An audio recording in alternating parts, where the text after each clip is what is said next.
बिस्मिल्लाहिर्रहमानिर्रहीम। जनाब सदर सुप्रीम कोर्ट बार एसोसिएशन जनाब आबू ज़ुबैरी साहब, सुप्रीम कोर्ट बार एसोसिएशन के ऑफिस बेयरर्स और पाकिस्तान भर से आए हुए वकला भाइयों और बहनों,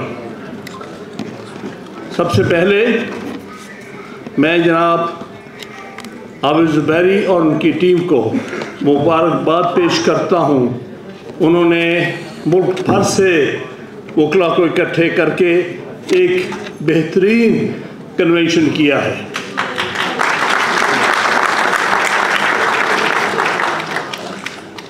मैं तवक्को करता हूँ कि आइंदा भी सुप्रीम कोर्ट बार एसोसिएशन और दूसरी बार एसोसिएशंस मिलके वकला की तहरीक को आगे लेके जाएंगे इंशाअल्लाह। ये हक सिर्फ और सिर्फ वकला के नुमाइंदगान का होता है और कोई क्लेम नहीं कर सकता कि हम वकला तहरीक चला सकते हैं। सिर्फ वकला के मुंतखब नुमाइंदगान, वो सुप्रीम कोर्ट बार के हों, हाई कोर्ट बार के हों, डिस्ट्रिक्ट बार्स के हों, ये उनका हक है।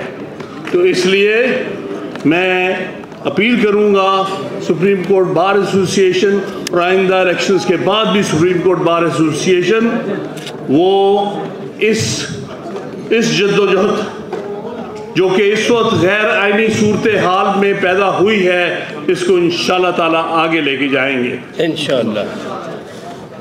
देखिए, वकला ने हमेशा स्ट्रगल की है आइन के लिए, रूल ऑफ लॉ के लिए और उस हवाले से अदलिया की आज़ादी के लिए। लिहाजा हमारे ये एक मखसूस रोल रहा है पाकिस्तान की तारीख में कि वो हम हमेशा जब भी कभी कोई डिक्टेटर आता है, जब कभी कोई और ताले आजमा आता है, हम वकला हमेशा उसके सामने खड़े हो जाते हैं और आइन की अमलदारी के लिए काम करते हैं। लिहाजा ये आइन और रूल ऑफ लॉ जो है, इसके लिए हमने पहले भी कुर्बानियाँ दी, चाहे वो 1968-69 का टाइम था। अयूब खान जैसे डिक्टेटर के खिलाफ मैं खुद वकला के जुलूसों में जाता रहा 1968-69 में। लिहाजा इसी तरह ज़ियाउल हक के खिलाफ 11 साल तहरीक वकला ने चलाई है और बेशुमार जुलूस निकाले गए हैं, पूरी तरह जद्दोजहद की है। उस किस्म के भी डिक्टेटर से जान छुड़ाने में वकला का बहुत बड़ा हाथ था।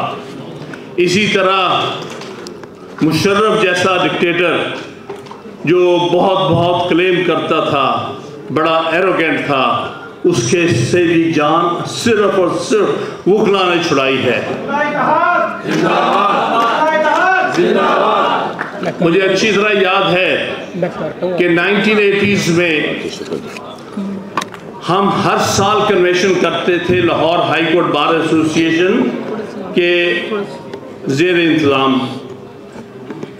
और क्योंकि उस वक्त हाईएस्ट बॉडी जो थी वो वही प्रीमियर बार एसोसिएशन थी, और जो हमारे पॉलिटिकल लीडर्स होते थे बहुत सारे, वो सिर्फ उन कन्वेंशंस में पीछे छुप के बैठते थे। उनमें जुर्रत नहीं थी कि खुल के सामने एक डिक्टेटर के सामने उसके सामने खड़े हो सकें। वो वकला के तहफ़्फ़ुज़ के इंतज़ार में होते थे कि वकला जब करेंगे कन्वेंशन तो हम उस कन्वेंशन में भी 2 बातें कर लेंगे।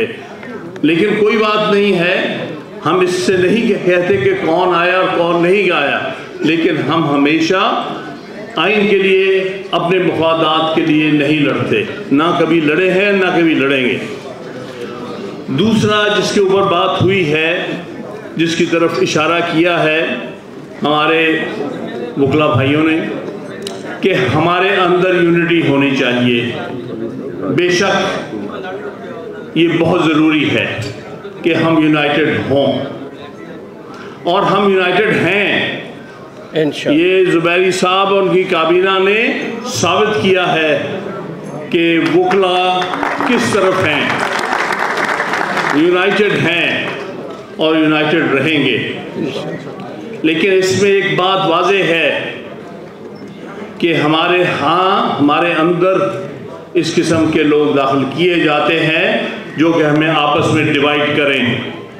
जिस तरह आपने देखा कि अदलिया को डिवाइड करने की कितनी मज़मूम कोशिश हुई है, जिसकी वजह से हमारे जजेस जो हैं उनका आपस में इख्तलाफात खुल के सामने आए हैं। इसी तरह आपको चौकन्ना रहना है। वकला में भी इसी किस्म की डिवीजन पैदा करने की कोशिश की जा रही है। लेकिन मैं आप सबको सलाम पेश करता हूं, क्योंकि आप सबका सेंटिमेंट कॉन्स्टिट्यूशन के साथ है, तो मजबूर हैं बहुत से लोग ज़बानी जमा खर्च करने के लिए भी। लेकिन हमें अपने अंदर वो सारे ऐसे अशख़ास को आइडेंटिफाई करना है जो कि हमें बाज़ औक़ात अंदर से डिवाइड करने की कोशिश करते हैं। आप लोग बहुत समझदार हैं, वकला से बेहतर पॉलिटिकल सोच का तबका कोई नहीं है। लिहाजा हम उस चीज़ का अपने एहतियात बरतते हुए, जिस तरह बिलखसूस पिछले साल के अंदर आइन की धज्जियाँ बखेरी गई हैं और उसमें बज़ाहिर बाज़ लोग जो वज़ीर भी थे, वो बज़ाहिर वकील भी थे, उन्होंने उसका पूरा साथ दे के आज हमें इस हालत में लेके गए हैं। हमें इसलिए चौकन्ना रहना है।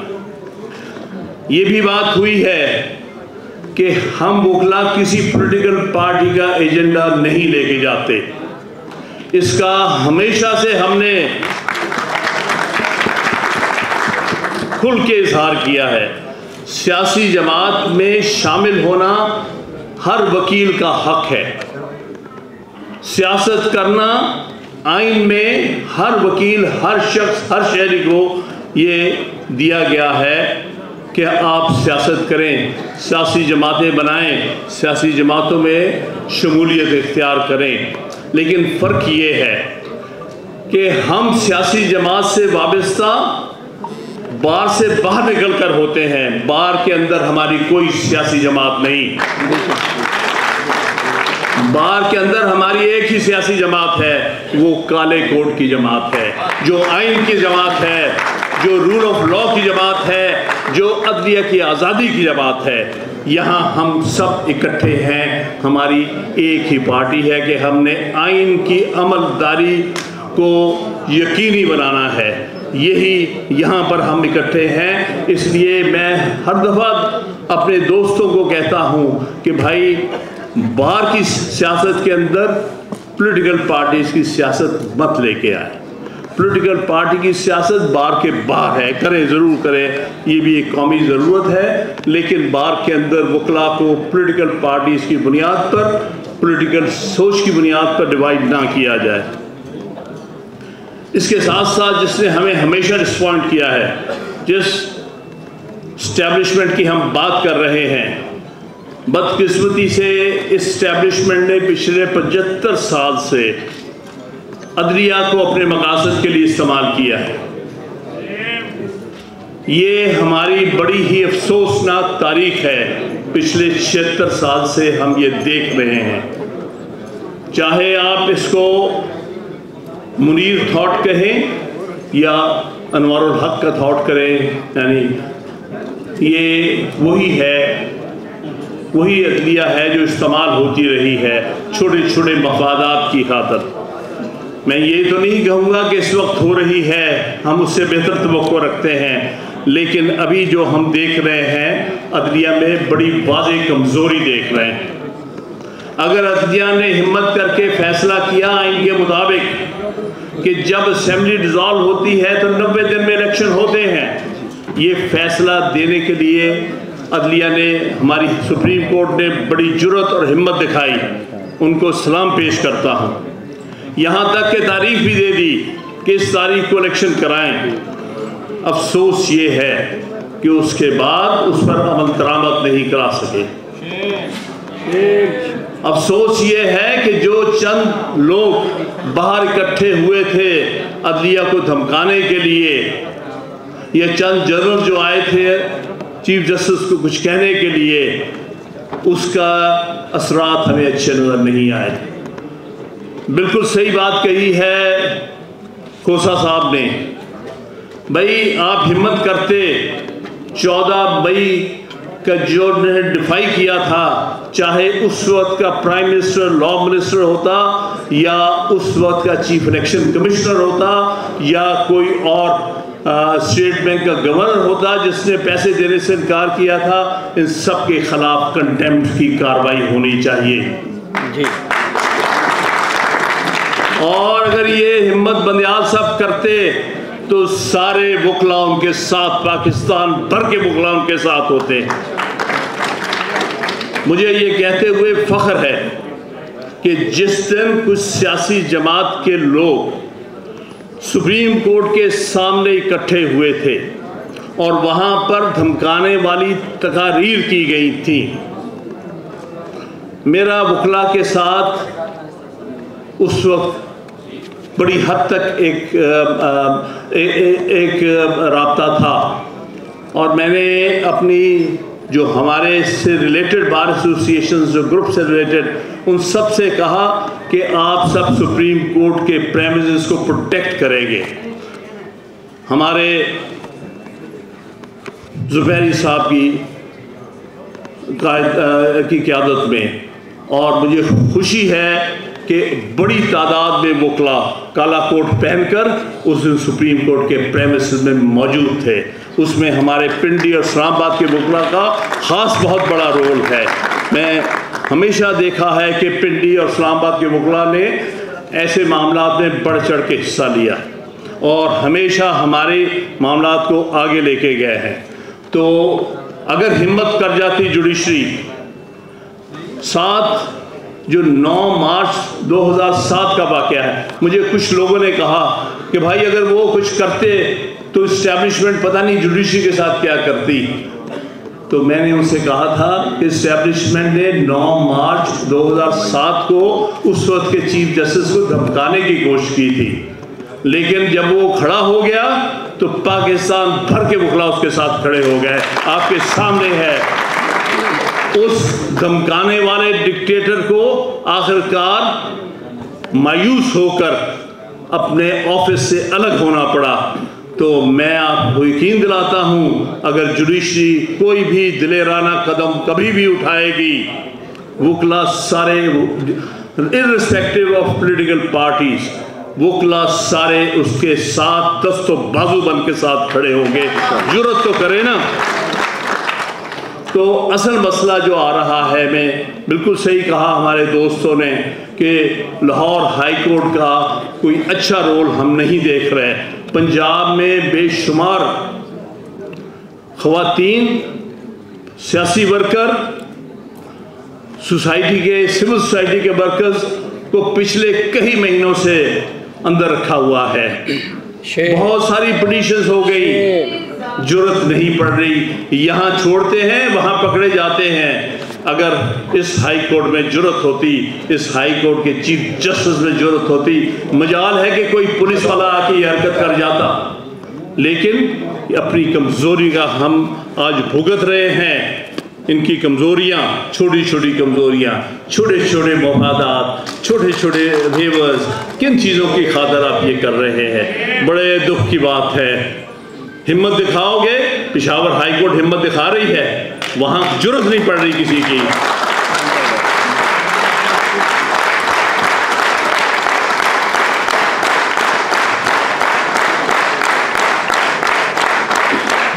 कई लोगों ने कहा मुझे कि पंजाब में जो पहली दफ़ा जुल्म हुआ, जो कि ज़ियाउल हक के जाबराना दौर में नहीं हुआ, यानी ख़वातीन को रात के अंधेरे में उठाया गया, गेट तोड़ के अंदर दाखिल हुए, दरवाजे तोड़े गए और ख़वातीन की जो बेहुरमती की गई, ये तो ज़ियाउल हक के ज़माने में नहीं हुआ था।